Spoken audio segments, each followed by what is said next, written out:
여보, 답답해. 어느 날 저녁 명자가 갑자기 울먹였습니다. 왜? 뭐가? 사람이 그리워, 애들도 보고 싶고, 친구들도 보고 싶고. 여러분, 혹시 인생의 이막을 꿈꿔보신 적 있으신가요? 오늘 들려드릴 이야기는 서울에서 평생을 살아온 한 부부의 용기 있는 선택에 관한 것입니다. 정년퇴직을 앞둔 62세의 박광수님과 그의 아내 59세 김명자님. 이들은 어느 날 갑자기 모든 것을 내려놓고 시골로 향했습니다. 하지만 그들이 마주한 현실은 생각보다 훨씬 험난했죠. 과연 이들은 꿈꿔왔던 새로운 삶을 찾을 수 있을까요? 여보, 이거 봐. 2023년 어느 봄날 저녁, 광수는 거실 소파에서 태블릿을 들여다보며 아내를 불렀습니다. 화면에는 푸른 논밭이 펼쳐진 시골 마을의 사진들이 가득했죠. 뭘 그렇게 열심히 보고 있어? 명자가 설거지를 마치고 나와 남편 옆에 앉았습니다.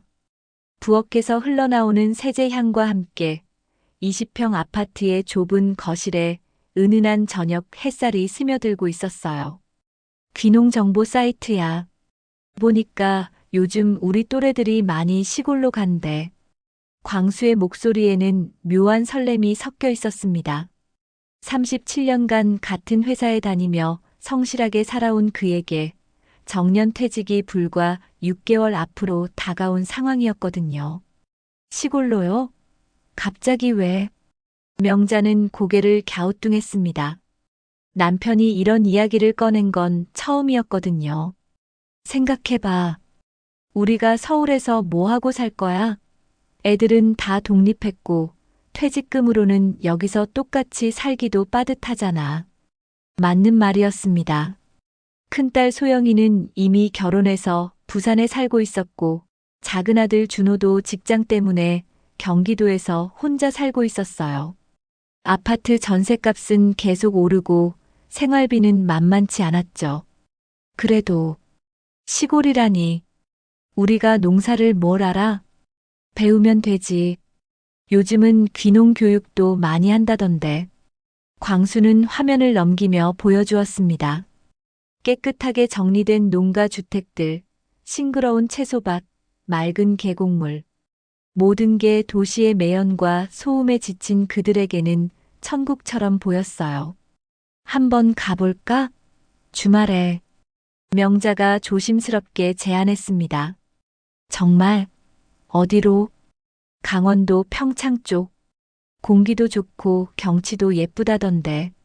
그렇게 시작된 것이 이들의 귀농 탐방이었습니다. 매주 주말마다 다른 지역을 다니며 마치 신혼여행을 다시 가는 것처럼 설레어하던 그들의 모습이 지금 생각해보면 참 순수했었죠. 세 번째 탐방에서 그들은 운명적인 장소를 만났습니다. 강원도 홍천의 작은 마을, 새터마을이었죠. 와, 정말 예쁘다. 차에서 내린 명자가 탄성을 질렀습니다. 5월의 실록이 온 산을 뒤덮고 있었고, 마을 어귀에는 할머니들이 나무를 다듬으며 정겨운 이야기를 나누고 있었어요. 실례합니다. 혹시 이 마을에 빈집 있나요? 광수가 할머니들께 다가가 물었습니다. 아이고, 서울서 오셨나? 빈집이야 많지. 젊은 사람들 다 도시로 나가버려서 말이야. 할머니 중 한 분이 지팡이를 짚고 일어나며 답했습니다. 저기 봐, 저 파란 지붕집. 작년에 주인이 돌아가시고 나서 비어 있어. 집도 깨끗하고 텃밭도 딸려 있고 말이야. 손가락이 가리킨 곳을 보니 정말 동화 속에서 튀어나온 듯한 예쁜 집이 있었습니다. 마당에는 꽃들이 지천으로 피어 있었고 뒤편으로는 작은 텃밭이 보였어요. 한번 보실래요? 마을 이장님이 친절하게 안내해 주셨습니다.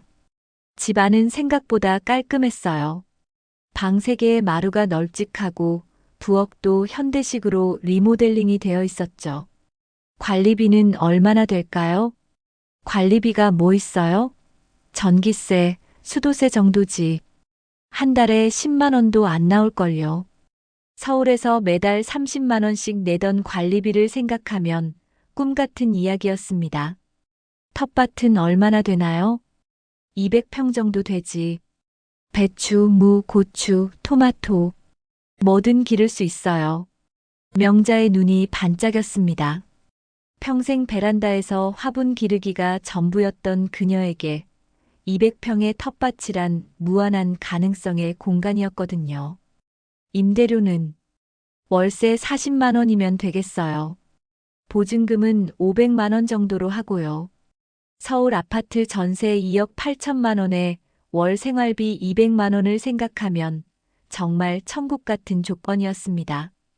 그날 밤 숙소로 돌아온 부부는 잠을 이루지 못했어요. 여보, 정말 해볼까? 나도 그런 생각이야. 여기서 살면 정말 행복할 것 같아. 창밖으로 쏟아지는 별빛을 보며 그들은 인생의 큰 결단을 내렸습니다. 2024년 8월 드디어 이사를 마쳤습니다. 광수의 퇴직금 1억 2천만 원 중 일부로 필요한 농기구들을 사고 집을 꾸미고 새로운 삶을 준비했어요. 드디어 시골 생활이 시작이네. 첫날 아침 명자가 활짝 웃으며 말했습니다. 창문을 열자 새소리가 들려오고 멀리 산등성이에는 아침 안개가 피어오르고 있었어요. 하지만 현실은 생각보다 만만치 않았습니다. 첫 번째 문제는 농사였어요. 이게 배추 모종이 맞나? 광수가 씨앗을 심은 지 한 달이 지났는데도 제대로 자라지 않는 채소들을 보며 고개를 갸우뚱했습니다. 책에서는 쉽다고 했는데 명자도 실망스러운 표정이었어요. 열심히 공부했던 농업 관련 책들과 현실 사이에는 큰 차이가 있었거든요. 마을 할아버지들이 지나가다 보시더니 아이고, 이렇게 심으면 안 되지. 물도 너무 많이 주고 거름도 잘못 줬어. 그럼 어떻게 해야 하나요? 농사는 말로 배우는 게 아니라 몸으로 배우는 거야. 몇 년은 해봐야 감이 와. 몇 년이라니. 첫 해부터 실패하고 있는 상황에서 그들에게는 너무 먼 이야기로 들렸어요. 두 번째 문제는 외로움이었습니다. 서울에서는 항상 사람들로 북적였거든요. 지하철, 버스, 마트, 아파트 복도. 어디든 사람들이 있었어요. 하지만 여기는 달랐습니다. 하루 종일 만나는 사람이라고는 우체부 아저씨와 가끔 지나가는 마을 사람들 뿐이었어요. 여보, 답답해. 어느 날 저녁 명자가 갑자기 울먹였습니다. 왜? 뭐가? 사람이 그리워. 애들도 보고 싶고 친구들도 보고 싶고. 서울에 있을 때는 매주 만나던 친구들, 한 달에 한 번씩 찾아오던 자녀들. 이제는 모두 멀어져 버렸어요. 전화 통화로는 채워지지 않는 공허함이 있었죠. 세 번째 문제는 몸이었어요. 아야, 허리야. 농사일을 시작한 지 2달 만에 광수의 허리가 나빠졌습니다. 37년간 사무직만 하던 몸이 갑자기 육체 노동을 감당하기에는 무리였어요. 병원 가자. 병원이 어디 있어? 읍내까지 차로 30분은 가야 하는데. 그제야 깨달았습니다. 서울에서는 걸어서 5분 거리에 병원이 있었는데 여기서는 간단한 진료조차 쉽지 않다는 것을요. 가을이 되자 상황은 더욱 심각해졌습니다. 올해 농사는 완전 망했네. 텃밭을 바라보는 광수의 표정이 암울했어요. 배추는 벌레가 다 갉아먹었고 토마토는 병이 들어 시들어버렸어요. 고추는 그나마 조금 딸 수 있었지만 시장에 내다 팔 정도는 아니었죠. 이런 식으로 가면 우리 돈만 다 떨어져. 명자의 걱정도 깊어졌습니다. 퇴직금으로 농기구 사고 집 정리하고 생활비 쓰다 보니 벌써 3천만 원이 나갔어요. 농사로는 수입이 전혀 없었고요. 다른 일을 찾아볼까? 여기서 뭘 하겠어? 나 같은 늙은이 받아주는 데가 어디 있겠어? 실제로 마을 주변에는 일자리다운 일자리가 없었어요. 농사 말고는 딱히 할 일이 없었죠. 그때 큰딸 소영이에게서 전화가 왔습니다. 아빠, 엄마, 잘 지내세요? 그럼 잘 지내지. 공기도 좋고, 물도 좋고. 광수가 억지로 밝은 목소리를 냈어요. 그런데, 정말 괜찮으세요? 엄마 목소리가 좀 이상한데. 명자는 울음을 참으려고 애썼지만 딸의 세심한 관찰력을 속일 수는 없었어요. 그냥 조금 외로워서. 엄마, 혹시 후회되세요? 그 질문에 명자는 한동안 말을 잇지 못했습니다. 아니야, 후회 안 해. 괜찮아. 하지만 전화를 끊은 후 명자는 주체할 수 없는 눈물을 흘렸어요. 설상가상으로 마을 사람들의 시선도 달라지기 시작했습니다.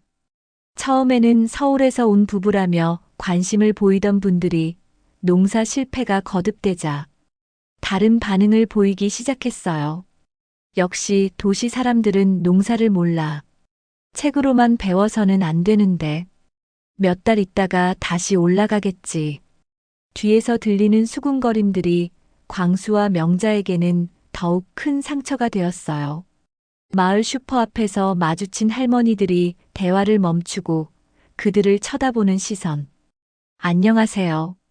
인사를 해도 어색한 미소만 돌아왔어요. 우리가 뭔가 잘못하고 있는 건 아닐까? 명자가 불안해했습니다. 그냥 아직 어색해서 그런 거야. 광수도 확신이 서지 않았어요. 첫 겨울이 다가왔습니다. 산골 마을의 겨울은 서울보다 훨씬 춥고 길었어요. 난방비가 얼마야? 12월 전기요금 고지서를 본 광수가 깜짝 놀랐습니다. 35만 원이었어요. 서울 아파트보다 더 많이 나왔네. 집이 너무 넓고 단열이 안 되나 봐. 옛날 집이다 보니 겨울 추위를 막기가 쉽지 않았어요. 전기 히터를 틀어도 금세 추워졌고 방마다 히터를 틀자니 전기요금이 감당이 안 됐죠. 이러다 돈 다 떨어지겠어. 통장 잔고를 확인한 명자의 표정이 어두워졌습니다. 9개월 만에 퇴직금의 반이 사라져 있었어요. 그리고 결정타가 날아왔습니다. 어느 날 새벽 광수가 갑자기 가슴을 부여잡고 쓰러졌어요. 여보, 여보. 명자가 다급하게 119에 신고했습니다. 환자 상태가 어떻게 되세요?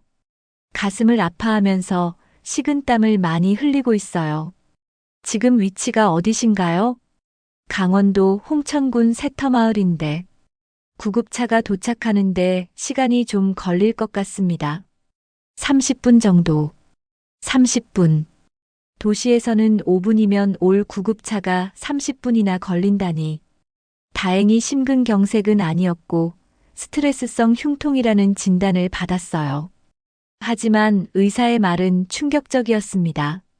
스트레스를 많이 받고 계시나 보네요. 혈압도 높고 당뇨 수치도 올라갔어요. 계속 이런 식으로 지내시면 정말 큰일 날 수 있습니다. 병원에서 돌아온 그날 밤 부부는 처음으로 진솔한 대화를 나눴어요. 여보, 우리 잘못 선택한 거 아닐까? 명자가 조심스럽게 꺼냈습니다. 나도 그런 생각이 들어.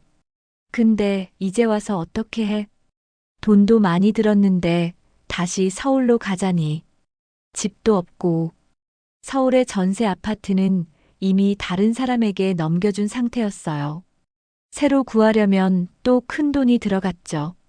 그렇다고 여기서 이런 식으로 살 수는 없잖아. 둘 다 막막했습니다. 다음 날 아침 설상가상으로 집 앞마당에서 이상한 소리가 들렸어요. 끼악. 나가보니 길고양이 한 마리가 다리를 다쳐서 울고 있었어요. 어떻게 하지? 명자가 고양이를 보며 안타까워했습니다.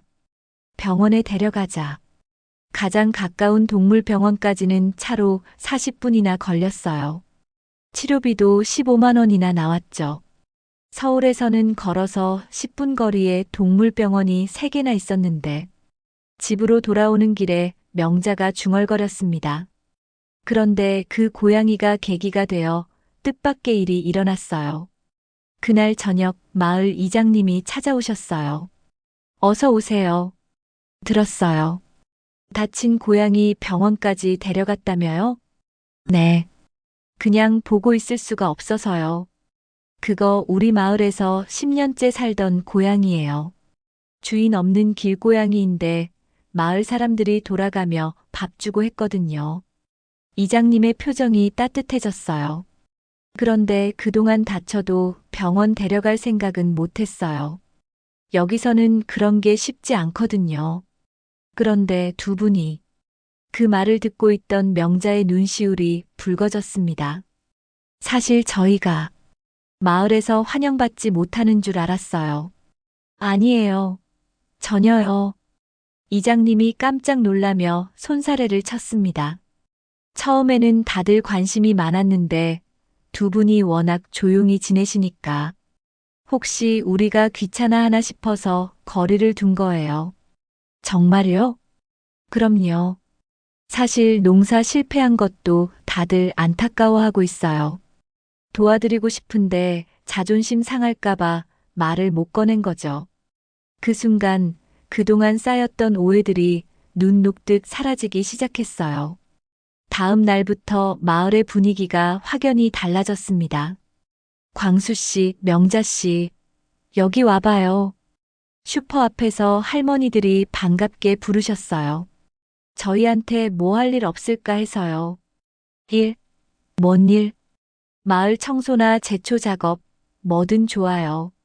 그냥 집에만 있으니 답답해서요. 아이고, 그럼 고맙지. 마침 마을회관 정리할 일이 있었는데. 그렇게 시작된 것이 마을 일 참여였어요. 처음에는 간단한 청소부터 시작했지만 점점 다양한 일들에 참여하게 되었죠. 광수 씨는 글씨를 참 잘 쓰네요. 마을 행사 현수막을 만들 때 광수의 능력이 드러났어요. 직장에서 기획일을 오래 했거든요. 그럼 우리 마을 홈페이지 만들어줄 수 있어요? 젊은이들 관광 오게 하려면 인터넷에 올려야 한다던데. 명자도 마찬가지였어요. 명자 씨 요리 솜씨가 정말 좋네요. 별거 아니에요. 아니야, 이런 도시락 만들 줄 아는 사람이 마을에 몇 명이나 되겠어? 등산객들한테 팔면 인기 좋을 텐데. 마을 사람들과 어울리면서 부부는 자신들이 가진 능력들을 새롭게 발견하게 되었어요. 광수는 37년간의 직장 경험을 바탕으로 마을 발전 계획을 체계적으로 세워주었어요. 관광 루트 개발, 농산물 직판 시스템 구축, 마을 홍보 전략까지. 이런 걸 우리가 어떻게 생각하겠어요? 광수 씨니까 가능한 거지. 명자는 요리 솜씨를 바탕으로 마을 특산품 개발에 참여했어요. 전통 방식으로 만든 장아찌, 김치, 된장. 도시에서 온 관광객들에게 인기가 좋았어요. 명자씨표 김치를 먹으러 서울에서 일부러 오는 사람들도 있어요. 무엇보다 중요한 것은 이런 일들이 그들에게 새로운 목적 의식을 주었다는 점이었어요. 여보, 우리가 이 마을에 정말 도움이 되고 있는 것 같아. 맞아. 농사는 못해도 다른 방법으로 마을에 기여하고 있어. 2025년 여름 귀농한 지 정확히 1년이 되었을 때였어요. 여보, 이거 봐. 명자가 들고 온 건 통장 내역서였습니다. 뭐야? 이번 달 수입이 150만 원이야. 진짜? 마을 관광객들에게 판매하는 도시락, 장아찌, 김치 등의 매출이었어요. 거기에 광수가 마을 컨설팅으로 받는 소정의 수당까지 더해진 금액이었죠.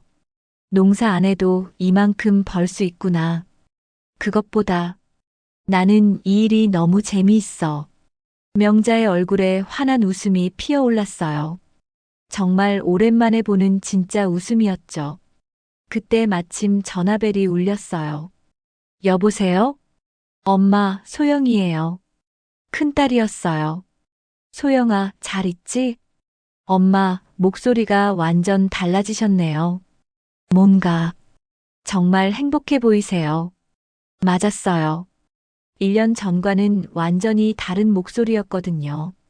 그 무렵 마을에 예상치 못한 손님이 찾아왔어요. 안녕하세요. 저희는 KBS 다큐멘터리 팀인데요. 네. 새터마을 이야기를 방송에서 소개하고 싶어서요. 특히 광수 씨, 명자 씨 부부 이야기를. 저희가 귀농에 실패했다고 포기하지 않고 자신만의 방식으로 마을 공동체에 기여하는 모습이 많은 사람들에게 감동을 주고 있어요. PD의 설명을 들으니 그들의 이야기가 벌써 입소문을 타고 퍼져나가고 있었던 거예요. 사실 저희는 실패한 줄만 알았는데 실패가 아니에요. 단지 다른 방식으로 성공한 거죠. 그 말을 듣는 순간 광수와 명자는 깨달았어요. 성공이란 반드시 농사로만 이루어지는 것이 아니라는 것을. 방송이 나간 후 예상치 못한 일들이 연달아 일어났어요. 첫 번째는 가족의 변화였습니다. 엄마, 아빠 정말 멋있어요. 큰딸 소영이가 부산에서 급히 올라왔어요. 뭐가 멋있다는 거야? 방송 봤는데 정말 대단하시더라고요. 처음에는 걱정만 했는데 이렇게 보람 있는 일을 하고 계실 줄은 몰랐어요. 작은 아들 준호도 마찬가지였어요. 아버지, 제가 마케팅 일을 하잖아요. 어머니가 만드신 김치랑 장아찌 온라인으로 판매해보면 어떨까요? 정말? 네, 요즘 건강한 수제식품 찾는 사람들이 많거든요. 어머니 솜씨라면 전국 배송도 가능할 것 같아요. 자녀들이 부모의 새로운 삶을 이해하고 지지해주기 시작한 거예요.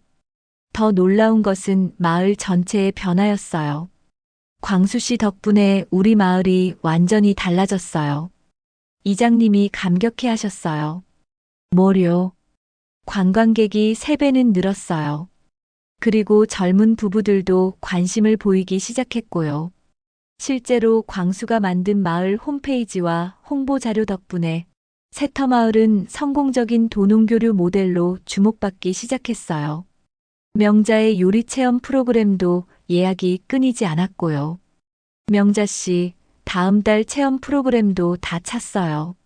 정말요? 이럴 줄 몰랐는데. 그 무렵 또 다른 귀농 부부가 마을을 찾아왔어요. 안녕하세요. 저희도 귀농을 생각하고 있는데 조언 좀 구하고 싶어서요. 저희가 뭘 조언을? 방송 보고 왔어요. 정말 멋진 삶을 사시는 것 같아서요. 그 순간 깨달았어요. 그들이 이제는 다른 사람들의 롤모델이 되어 있다는 것을. 어느 날 저녁 부부는 마당에 앉아 별을 보며 이야기를 나눴어요. 여보, 1년 전에 우리가 원했던 게 뭐였지? 그때는 그냥 조용하게 농사나 짓고 살고 싶었잖아.